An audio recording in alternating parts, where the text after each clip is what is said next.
Good morning बच्चों। आज हम लोग भूगोल में अध्याय 4 मानचित्र पढ़ेंगे। आप लोग मानचित्र माने जानते ही हो, नक्शा होता है और नक्शे में हम लोग विश्व के नक्शे से पूरे विश्व के बारे में जानते हैं। भारत के नक्शे में हम लोग पूरे भारत के बारे में जानते हैं कि कहाँ पर नदी, पहाड़, झील, झरना, पर्वत है ना, बहुत सारी चीजें जो होती है उसको जानते हैं। और विश्व के मानचित्र में जो भी महाद्वीप है, महासागर है और जो देश है वो सारे चीजों को हम लोग नक्शे के माध्यम से देखते हैं। इस पार्ट में हम लोग उसी चीज के बारे में जानेंगे। देखते हैं, आप पिछले अध्याय में ग्लोब के महत्व के बारे में पढ़ चुके हैं।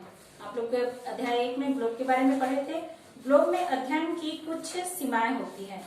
जब हम पूरी पृथ्वी का अध्ययन करना चाहते हैं तब ग्लोब हमारे लिए काफी उपयोगी साबित होता है। ग्लोब के बारे में जानते ही हो कि ग्लोब जो होता है छोटे आकार का भी होता है, बड़े आकार का भी होता है। उसको आसानी से एक स्थान से दूसरे स्थान लाया ले जाया भी जा सकता है। जब हमको पूरी पृथ्वी का अध्ययन करना होता है तो हम ग्लोब के माध्यम से इसको कर सकते हैं। इसलिए ग्लोब जो है बहुत ही उपयोगी होता है। लेकिन जब हम पृथ्वी के केवल एक भाग जैसे अपने देश, राज्यों, जिलों, शहरों और गांवों के बारे में अध्ययन करना चाहते हैं तो यह हमारे लिए उतना उपयोगी साबित नहीं होता है। मतलब विस्तृत रूप से अगर हम किसी चीज के बारे में अगर जानना चाहेंगे तो ग्लोब के माध्यम से अगर किसी एक देश के बारे में ही और उस देश में जो भी राज्य, जिले, शहर, गांव है उनके बारे में अगर अध्ययन करना चाहेंगे तो यह हमारे लिए उपयोगी साबित नहीं होगा। ऐसी स्थिति में हम मानचित्रों का उपयोग करते हैं। तो अब आप लोग समझ ही गए होंगे कि मानचित्र का उपयोग हम किस स्थिति में करते हैं। ग्लोब के माध्यम से तो होता ही है, मगर क्या ग्लोब के माध्यम से हम किसी राज्य के गांव, तहसील जो भी रहता है, एक एक छोटे क्षेत्र को तो नहीं जान सकते, इसलिए मानचित्र का उपयोग किया जाता है। मानचित्र पृथ्वी की सतह या इसके एक भाग का पैमाने के माध्यम से चपटी सतह पर खींचा गया चित्र है। ठीक है, मानचित्र क्या बता रहा है कि पृथ्वी की सतह या इसके एक भाग का पैमाने के माध्यम से चपटी सतह पर खींचा गया चित्र है। लेकिन एक गोलाकार सतह को पूरी तरह से चपटा करना असंभव है। मानचित्र हमारी विभिन्न जरूरतों के लिए आवश्यक है। कुछ मानचित्र एक छोटे क्षेत्र को एवं कुछ तथ्यों को दर्शाता है। दूसरे मानचित्र में एक बड़ी किताब की तरह तथ्य हो सकते हैं। यहाँ पर मानचित्र के बारे में बताया जा रहा है कि मानचित्र जो है छोटे क्षेत्र को भी या फिर कुछ तथ्य को भी दर्शाता है और कुछ मानचित्र ऐसे भी होते हैं जो बड़ी किताब की तरह तथ्य हो सकते हैं। जब बहुत से मानचित्र को एक साथ रख दिया जाता है तब एक एटलस बन जाता है। बहुत से मानचित्र, कहने का मतलब ये है जैसे कि हम लोग पूरे विश्व को ग्लोब के माध्यम से जानते हैं तो उसे पूरी तरह से अगर अच्छी तरह से हमको समझना रहेगा तो अगर उसको मानचित्र के माध्यम से एक छोटे छोटे क्षेत्र को अगर लिया जाएगा और उसके मानचित्र को अगर पूरा लिया जाएगा तो वो एक एटलस बन जाता है। एटलस विभिन्न प्रकारों तथा अलग अलग पैमानों से खींची गई मापों पर आधारित होता है। एटलस भी कई प्रकार के होता है। अब एटलस किसे कहते हैं आप लोग जान ही गए होंगे कि मानचित्र जो होते हैं विभिन्न प्रकार के, बहुत से जो मानचित्र होते हैं जब हम उसको एक साथ रख देते हैं, जैसे कि किताब का आप लोग पढ़ते हो तो किताब में कई पन्ने होते हैं तो वो सब पन्ने मिल करके जो होते हैं एक किताब बन जाता है ना। और वो किताब जो है उसी विषय से संबंधित होता है, उसमें अन्य चीजें नहीं होती है। मतलब जिस चीज के बारे में उस किताब को रचा जाता है वो वही विषय कहलाता है। वैसे एटलस में क्या होता है, पूरे मानचित्र जो है इकट्ठे किए जाते हैं तब वो एटलस बन जाता है। एटलस विभिन्न प्रकारों तथा अलग अलग पैमानों से खींची गई मापों पर आधारित होता है। मानचित्रों से एक ग्लोब की अपेक्षा हमें ज्यादा जानकारी प्राप्त होती है। ग्लोब से ज्यादा हमको मानचित्र से जानकारी प्राप्त होती है। मानचित्र जो होता है वो विभिन्न प्रकार के होते हैं जिनमें से कुछ को नीचे वर्णित किया गया है। अब हम लोग देखते हैं कि मानचित्र जो है कितने प्रकार के होते हैं और कौन कौन से प्रकार हैं उसको देख रहे हैं। पहला होता है भौतिक मानचित्र। भौतिक मानचित्र में हम लोग क्या पढ़ते हैं देखते हैं। पृथ्वी की प्राकृतिक आकृतियों, प्राकृतिक मतलब तो जानते ही हो जिसको मनुष्य ने निर्मित नहीं किया है, वह जो है प्रकृति निर्मित है यानी कि ईश्वर के द्वारा निर्मित की गई है। तो प्राकृतिक आकृति, पृथ्वी की जो प्राकृतिक आकृति है, जैसे पर्वतों, पठारों, मैदानों, नदियों, महासागरों इत्यादि को दर्शाने वाले मानचित्रों को भौतिक या उच्चावच मानचित्र कहा जाता है। अब आप लोग जान गए कि भौतिक मानचित्र क्या होता है। इसके बाद देखते हैं राजनीतिक मानचित्र। यहाँ पर जो मानचित्र हम लोग पढ़ रहे हैं ये मानचित्र के प्रकार है। पहला हमने पढ़ा भौतिक मानचित्र, अब पढ़ते हैं राजनीतिक मानचित्र। नाम से आप लोग को स्पष्ट हो रहा होगा, जब भौतिक मानचित्र आप लोग यहाँ पर देख लिए तो यहाँ पर अब आप लोग को राजनीतिक मानचित्र नाम से समझ आ रहा होगा कि इसमें राज्यों की जो सीमाएं हैं उसके बारे में बताया जाता है। तो देखिए क्या बता रहे हैं इसमें, राज्यों, नगरों, शहरों तथा गांवों और विश्व के विभिन्न देशों व राज्यों तथा उनकी सीमाओं को दर्शाने वाले मानचित्र को राजनीतिक मानचित्र कहा जाता है।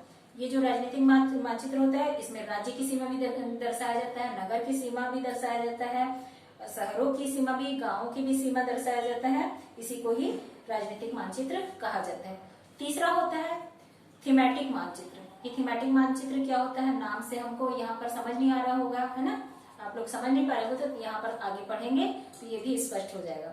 कुछ मानचित्र विशेष जानकारियां प्रदान करते हैं, मतलब विशिष्ट प्रकार की जो जानकारी प्रदान करते हैं, जैसे सड़क मानचित्र, वर्षा मानचित्र, वन तथा उद्योगों आदि के वितरण दर्शाने वाले मानचित्र इत्यादि। वितरण दर्शाने वाले, कहा मतलब इसके वितरण को बता रहा है। इस प्रकार के मानचित्र को थीमेटिक मानचित्र कहा जाता है। तो हमने यहाँ पर 3 मानचित्र के बारे में पढ़े।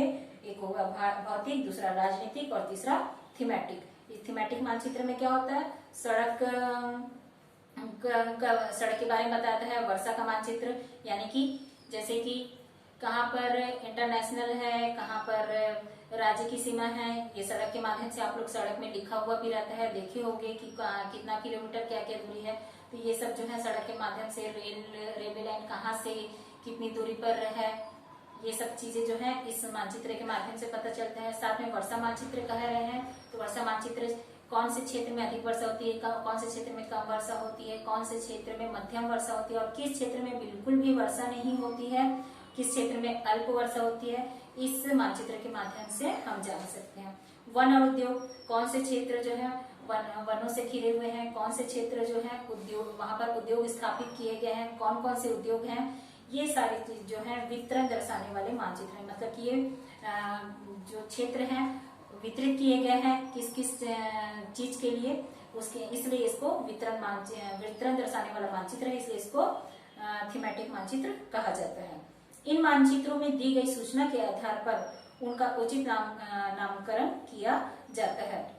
मानचित्र के 3 घटक होते हैं, एक होता है दूरी, दूसरा दिशा और तीसरा होता है प्रतीक। तो हम लोग यहाँ पर अब दूरी के बारे में देखते हैं। मानचित्र एक आरेखन होता है जो कि पूरे विश्व या उसके एक भाग का छोटा कर कागज के एक पन्ने पर दर्शाता है। यह कह सकते हैं कि मानचित्र छोटे पैमाने पर खींचे जाते हैं।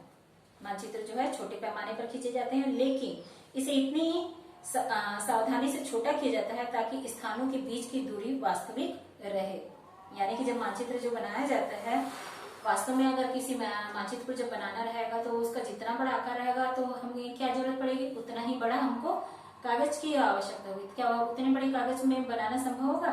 तो ऐसी स्थिति में क्या किया जाता है, पैमाने के द्वारा इसे खींचा जाता है और इस तरह से ये पैमाने को लिया जाता है जिससे इसकी दूरी जो है कम नहीं दिखाई देती है, इसकी वास्तविक दूरी जो है बनी रहती है।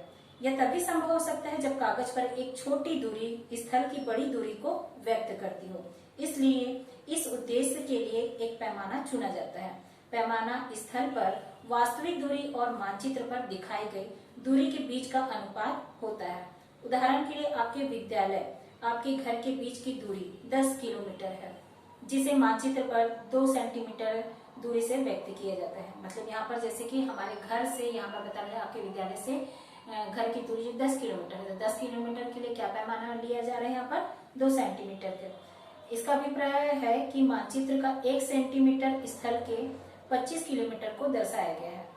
अब स्पष्ट हो गया, 10 किलोमीटर बोल रहा है और यहाँ पर हम लोग 2 सेंटीमीटर ले रहे हैं। 10 किलोमीटर बराबर यहाँ पर 2 सेंटीमीटर यानी कि एक पैमाना ले रहे हैं। जो 2 सेंटीमीटर जो है वो 10 किलोमीटर के लिए पैमाना लिया गया है। इस प्रकार से ये क्या बताया जा रहा है, चित्र जब हम दर्शाएंगे तो हमारे घर से लेकर के स्कूल की दूरी क्या हो जाएगी, 2 सेंटीमीटर। इसको आसानी से हम कागज में दर्शा सकते हैं। आपके रेखा चित्र का पैमाना होगा 1 सेंटीमीटर बराबर 5 किलोमीटर। इस प्रकार पैमाना किसी भी मानचित्र के लिए बहुत महत्वपूर्ण होता है। अगर आपको पैमाने की जानकारी है तो आप मानचित्र पर दिए गए किसी भी 2 स्थानों के बीच की दूरी का पता लगा सकते हैं। जब बड़े क्षेत्रफल वाले भागों जैसे महाद्वीपों या देश को कागज पर दिखाना होता है, तब हम लोग छोटे पैमाने का उपयोग करते हैं। उदाहरण के लिए मानचित्र पर 5 सेंटीमीटर स्थल के 500 किलोमीटर को दर्शाता है। यानी कि बहुत ज्यादा अगर दूरी जब बताया जाता है तो उसको हम छोटे पैमाने पर लेते हैं। जैसे कि 500 किलोमीटर दिया है तो उसको 5 सेंटीमीटर में लिया जा रहा है। इसको छोटे पैमाने वाला मानचित्र कहते हैं।